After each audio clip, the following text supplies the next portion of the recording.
صحیح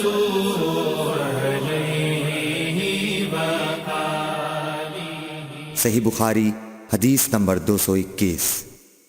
ایک دیہاتی شخص آیا اور اس نے مسجد کے ایک کونے میں پیشاب کر دیا۔ لوگوں نے اس کو منع کیا تو رسول کریم صلی اللہ علیہ وسلم نے انہیں روک دیا۔ جب وہ پیشاب کر کے فارغ ہوا تو آپ نے اس کے پیشاب پر ایک ڈول پانی بہانے کا حکم دیا، چنانچہ بہا دیا گیا۔ صحیح بخاری حدیث نمبر 222۔ رسول کریم صلی اللہ علیہ وسلم کے پاس ایک بچہ لایا گیا۔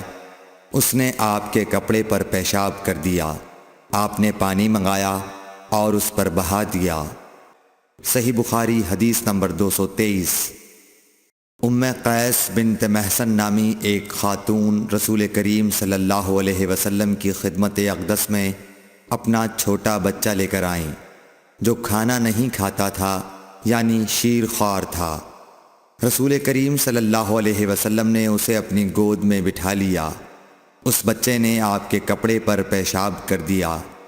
آپ صلی اللہ علیہ وسلم نے پانی منگا کر کپڑے پر چھڑک دیا اور اسے نہیں دھویا۔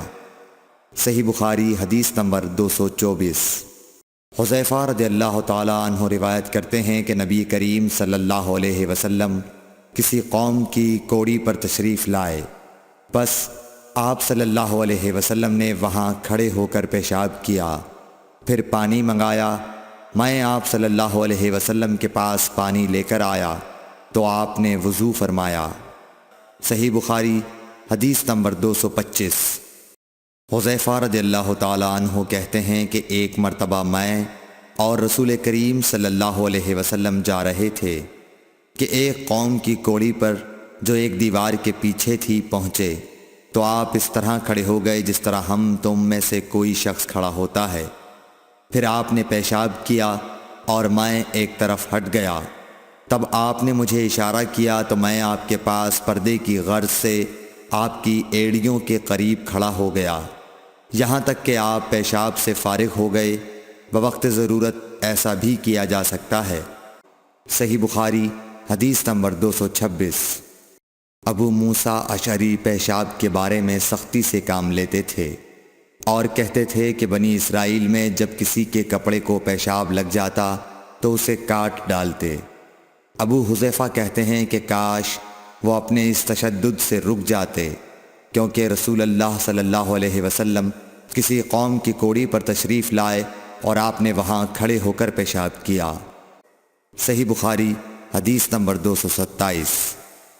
ایک عورت نے رسول کریم صلی اللہ علیہ وسلم کی خدمت میں حاضر ہو کر عرض کی، حضور فرمائیے ہم میں سے کسی عورت کو کپڑے میں حیض آ جائے تو وہ کیا کرے؟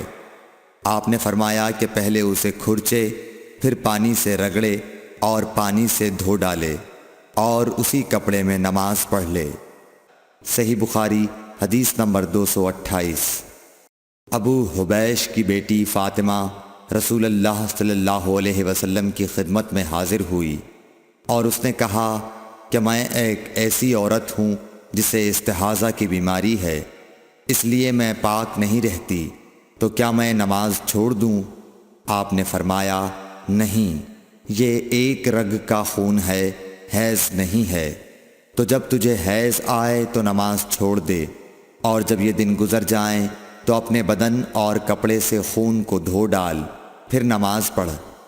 ہشام کہتے ہیں کہ میرے باپ عروہ نے کہا کہ حضور نے یہ بھی فرمایا کہ پھر ہر نماز کے لیے وضو کر، یہاں تک کہ وہی حیض کا وقت پھر آ جائے۔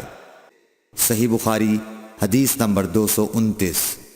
حضرت عائشہ رضی اللہ تعالی عنہا فرماتی ہیں کہ میں رسول کریم صلی اللہ علیہ وسلم کے کپڑے سے جنابت کو دھوتی تھی، پھر اس کو پہن کر آپ نماز کے لیے تشریف لے جاتے اور پانی کے دھبے آپ کے کپڑے میں ہوتے تھے۔ صحیح بخاری حدیث number 230۔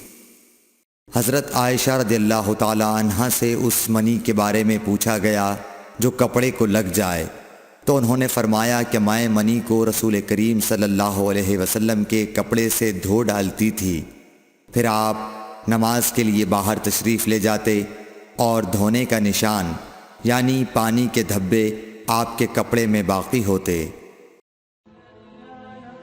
Thanks for watching. Don't forget to like, comment, share and subscribe to